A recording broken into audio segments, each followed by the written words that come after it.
O te whatalo whatu I le mai mo mai si tātou atunu le nei fo I tū lao le fiafi. Whatalo wha I le nganga wha alo sa moa. Pa ia ma le mamalu si tātou atunu I ono pa ia ma mamalu masani.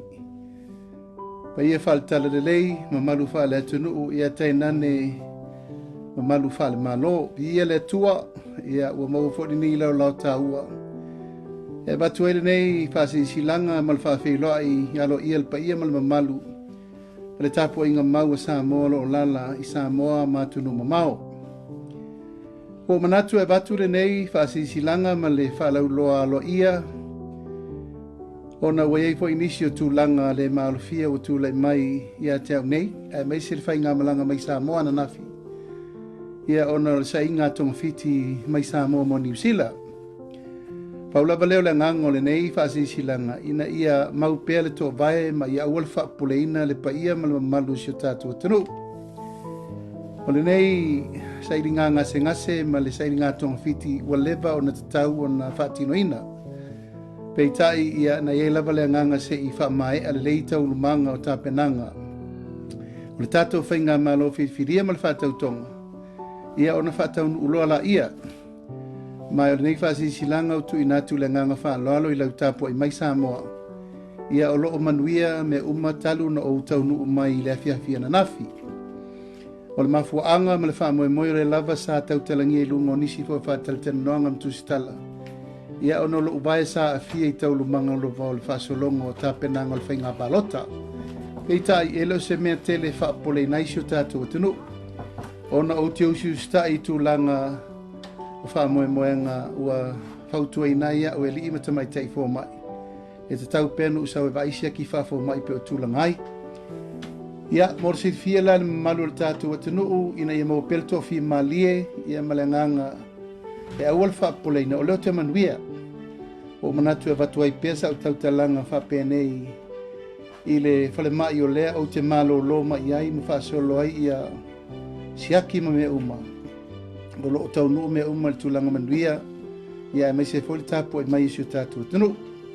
E mo le tuaile nganga Faafetai tele Samoa, tāpua I ngā mau, au whai ngā luenga totofi e le tua, a e mai se foli le paia o le tātua tunu, ia ma le tātua whai ngā malo. Ia, awal whapolea. O malava o na tuu matamanga mea le vai aso utonai, sa toi whono whapitoa le kapeneta, I le asparele, o no nisi whaufuanga te tau o na whatulanga. Ia o manatu ai te tau loa o na whaase e tua ngalu mo nei tengu. Ia e usau e sa ili tonga fiti ina ia maualo malosi. Tau a velfa moe si o tātou atanu o mo le palawina wa Samoa. Manatu ai pea e tau lava na watu seimi I teimi ia ma watu se updates whapenei. O lea o te Manuia I nei le whalema I mira moa. O lo ta o ai ma malolo ai ia ma wha solo tonga fitinga I tūlanga te tau ai pea I le soifua malolo ina. E whanea manoa mo le tuaile nganga Faafetai tele, ia I la tō umana tāpenanga nei whamoemoe. O na pēlava na silifia, ia e leo ngafa tauli maine si o tātou atunu ul teimiri nei. I tūlanga o le whemalanga inga, e me se fo I tūlanga masani e momoli mai ai ngase. Mo si o tātou atunu I nei New Zealand pe o tūlanga masani. E Faafetai ai na iau fo mai private, e me se fo I le fionga I le Liminsta. Ia ai ono ke loma mo whaapsota ingo fō mai I nei New Zealand. Ia o leo oto mamalo lo mwhaasoro tong fitinga I nei au kilani. Ia o mea umalava, ia o loo Manuia mea I le whaasolongo tong fitinga na usawai.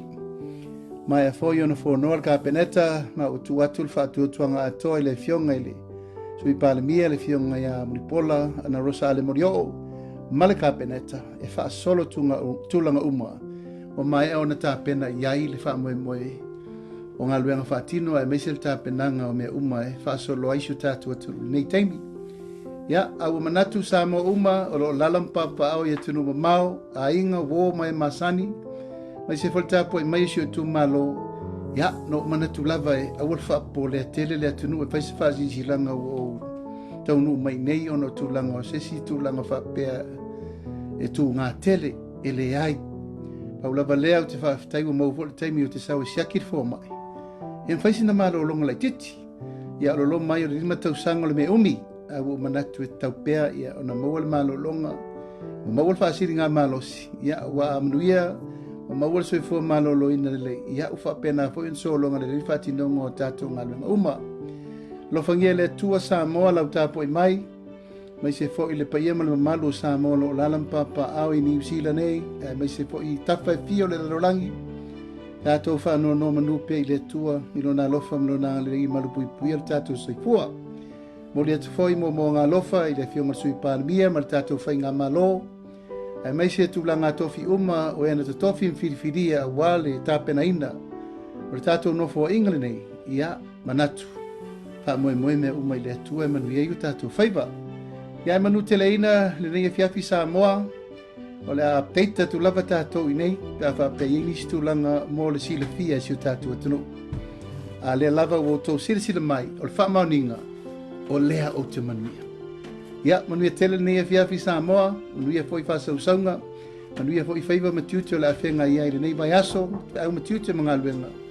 Tātou wha moe moe mea umai le tua, Manu tele ina le nei e fiafi, maos whalolo, pai ngā malolonga fi le mū, tātou tau pure le aso a tae o, wha ua wai whaiva matiute mga luenga mo uma, mo Samoa uma e mai se tātou.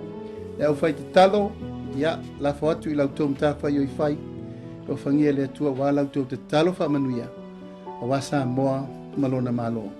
Manuia le nei fiafi Samoa o te alofa tele atu, tātou wheloa i le vai asafou. A soi foia mai Manuia. Manuia le pō. Soi foia.